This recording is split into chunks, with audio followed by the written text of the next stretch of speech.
बिल्कुल सर, एक और ख़ास बात करना चाहते हैं आपसे और हम चाहते हैं कि आपका जितना भी एक्सपीरियंस और अनुभव रहा है वो आप हमें बताएं और साझा करें दर्शकों के साथ भी।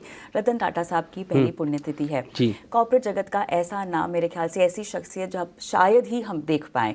आपके अनुभव में, क्योंकि आपने इतना कवर किया है, उनसे आप मिले भी हैं, बातचीत भी हुई है, कुछ यादें, कुछ पल जो आप बताना चाहें, शेयर करना चाहें। आई वुड से कि रतन टाटा जी जो थे he was ahead of times basically.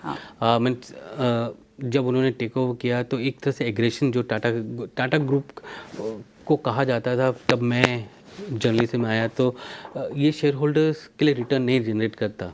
अच्छा। कारण ये था कि वो फिलॉन्थ्रोपिक ग्रुप था, राइट। बट वो एग्रेशन जो है एक्विजिशंस के थ्रू, आप कोरस को ले लीजिए, JLR को ले लीजिए, इंडियन होटल्स को ले लीजिए, टाटा केमिकल्स को ले लीजिए, TCS को ही ले लीजिए, वो एग्रेशन जो है रतन टाटा के चेयरमैन होने के बाद वो आया है ग्रुप में। और अभी वो जो नए चेयरमैन है वो चंद्रा, उनके थ्रू वो कंटिन्यू हो रहा है। बट वो जो एग्रेशन है और जो शेयर होल्डर जिसको कहते हैं रिटर्न्स या स्टेक होल्डर रिटर्न्स जिसको कहते हैं, वो जो है वो अभी टाटा ग्रुप में आया है।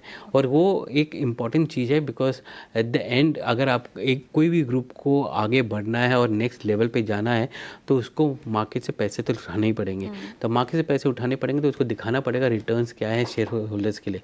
आप फिलॉन्थ्रोपिक हो और वो आप काफ़ी अच्छा काम कर रहे हो उसमें, मीन्स वो तो टोटली डिफरेंट। टाटा ट्रस्ट अलग से कर रहा है वो उसके लिए, बट टाटा कंपनीज़ के लिए जो रिस्पॉन्सिबिलिटी है वो उनके ट्रस्ट के लिए भी है और शेयर होल्डर्स के लिए भी है। और ये टाटा कंपनीज जो हैं वो एक तरह से मेजॉरिटी ओन नहीं करती, मतलब 51-75% ओन नहीं करती इन कंपनी में। कंट्रोलिंग स्टेक्स हैं उनके इन कंपनीज़ में, इन सब के, और मेजॉरिटी जो है माइनॉरिटी शेयर होल्डर्स हैं।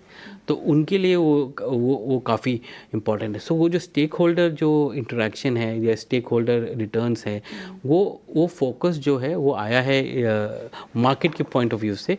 इसके लिए आप देखेंगे कि TCS का लिस्टिंग हुआ था उनके अंदर, देन टाटा टेक्नोलॉजीज़ भी आया है उसके अंदर, अभी टाटा कैपिटल आ रहा है।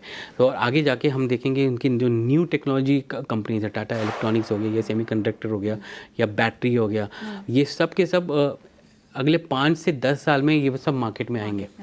तो वो जो ट्रांजिशन है from old economy to new economy and advance economy, वो ट्रांजिशन भी हो रहा है इस ग्रुप में। और वो जो विजन है वो रतन टाटा जी का है, तो वो उस तरह से उस पर चल रहा है वो।